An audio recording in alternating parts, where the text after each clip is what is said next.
Diego Cordovez. Adam Schoenfeld. Welcome to The Scoop, brought to you by Full Tilt Poker.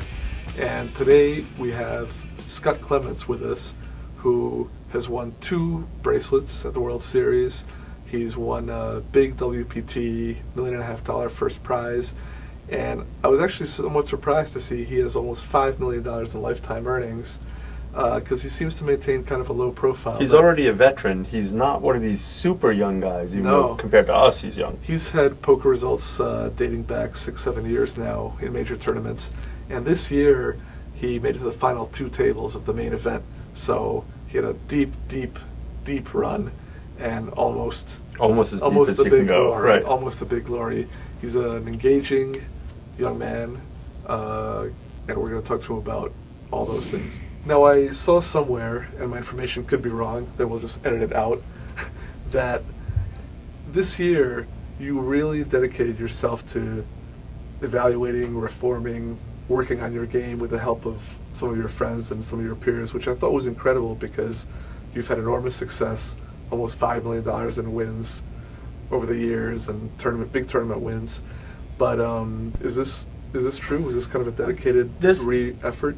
This is true. I have been working on my game a lot. I've been discussing a lot of hands with some friends of mine. I became really good friends with Jason Mercier and started working a lot with him and and then also some of his friends. So like kind of been working with all those guys, Dan O'Brien and like Alan Bari, and just really like noticing like back in the day the games were kind of a lot softer and there was a lot more soft spot. Yeah. 3 years ago. Yeah, 3 or 4 years ago. I mean, that's back in the day, like compared to like what it is now. And just with all the online players, so many of them are just play so well that like you can't just sit around and just wait to pick off some idiot that's going to just give you their chips. So I try to dedicate my game to play better against better players and really work on that. For a while, I was just working mostly on mixed games, so I wanted to get back and try to focus on the no limit. Was this what you were doing when I would see you at the World Series? Now, this is before you had your run to near glory, I guess, in the main event. But well, it's quite a bit of glory. Right. Good glory, but not the not the final 9 glory. But you'd have stacks of notebooks, and you'd be working in them. Do you recall what I'm talking about? I do know. I still got those stacks, but that's just I just happen to. That's where I keep like all my records and stuff like that. So. And you're an analog person, you told me, because just it's a lot easier to not lose. It's a lot easier for me. Yeah, I on computer stuff, I'm just not so good at. I don't know how to set it all up, and it starts to auto-populate this and this there, and I just get confused. So I just like to write it down and keep track of it on a little sheet of paper. It's mostly for like backing and stuff like that. So taxes and so forth. In the old days, people would be worried about fire risk, but now digitally, there's so many things can go wrong. I like analog. School. Yeah. So you consciously changed some aspects of your game or added some things to what you were doing? I would say so. Yeah, I definitely have been focusing. I mean, there's a lot of things that I didn't do that all the internet players like that came up like that they do so well that they like kind of just standard plays for them that I didn't really know about when I started, and I never really played that way. And then I've kind of put some of that into my game, but also just discussing what to do in like tougher situations and making sure that I'm not losing value in this spot and not calling off too much or just playing too tight or too loose in different spots. And I just really thought that I needed to work on my game because it had been falling behind a little bit. Are you talking about no limit now? No limit. Yeah. Yes, just no limit. It's extraordinary to me in the sense that it would be very easy just to fall back on your successes and say, well, I'm running bad or I'm doing fine. To consciously say, well, I can do even better, even though you've had a lot of success, takes a lot of self-reflection and understanding.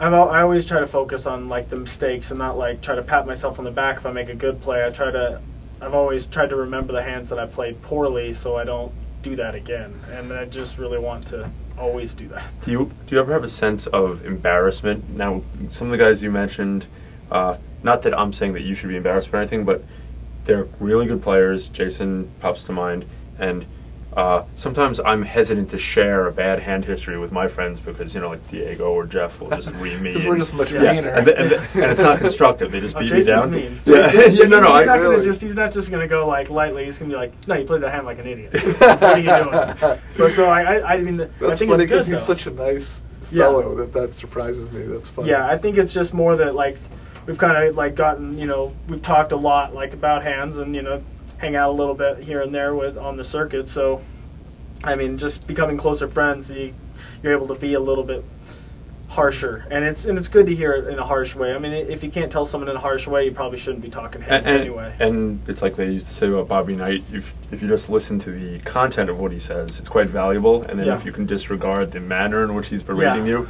Mm-hmm. And Jason doesn't choke you. Well, at least not that we know of. So even though Adam doesn't call it glory, you made it all the way to 18th out of 6,000 players in the main event. That's pretty good. Probably one or two hands away from the November 9 is always the case.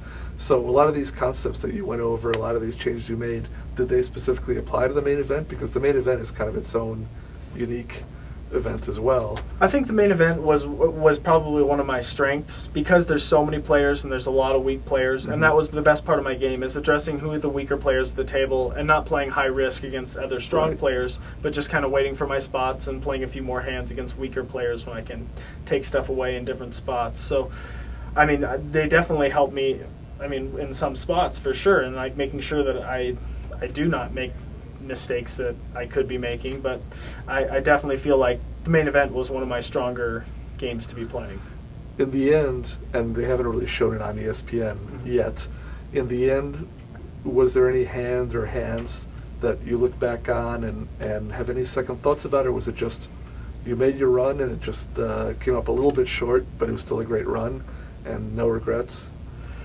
When I first left, I mean, I didn't have any regrets. The very last hand, like, I re-raised shoved with ace-queen with, like, 24.5 big blinds, which, I mean, this can be a standard play, but going back through it, I know that I could have played it differently, and, I mean, I don't think that I played it poorly, and I'm not going to, like, question my play, but I think that there was also room because of the raise that Michael made, he was the original raiser, that I could have re-raised and then folded, because I don't feel like too many players with 18 left are just going to just shove in that spot and just like get ready to put all the chips in without a big hand. So I don't feel like there was going to be any like 4-bet bluffing or 4-bet with like light value kind of hands. So I think that I probably could have like re-raised and then folded if someone shoved. So I don't hate my play, but possibly could have played it a little bit differently. What did you run into?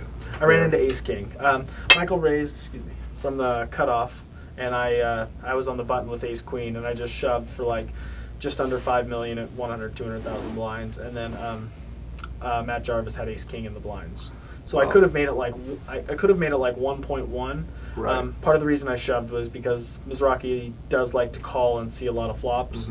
But he was short too, so I don't know if he would have done it in that spot if I would have made it like 1.1. That's a very difficult situation when you have Michael raising and he could possibly have a wide range from where he's opening, or from any position actually. For sure. And then with the exact stack you're describing, when the third guy wakes up with a hand is the problem, because you're making your decision based on the initial raiser, and you're just hoping that someone behind you doesn't wake up with a hand and complicate matters. And if Mike happens to wake up with a hand that beats me, I felt like he's probably close with tens, and then like he's calling with jacks up and ace king. So most of the time he's only calling with hands that beat me. He probably folds ace queen, and so I mean I don't hate it. Thanks for joining us on The Scoop, brought to you by Full Tilt Poker, and obviously when you have as many accomplishments as Scott Clements, you're going to be out for multiple shows. So join us next week for part 2.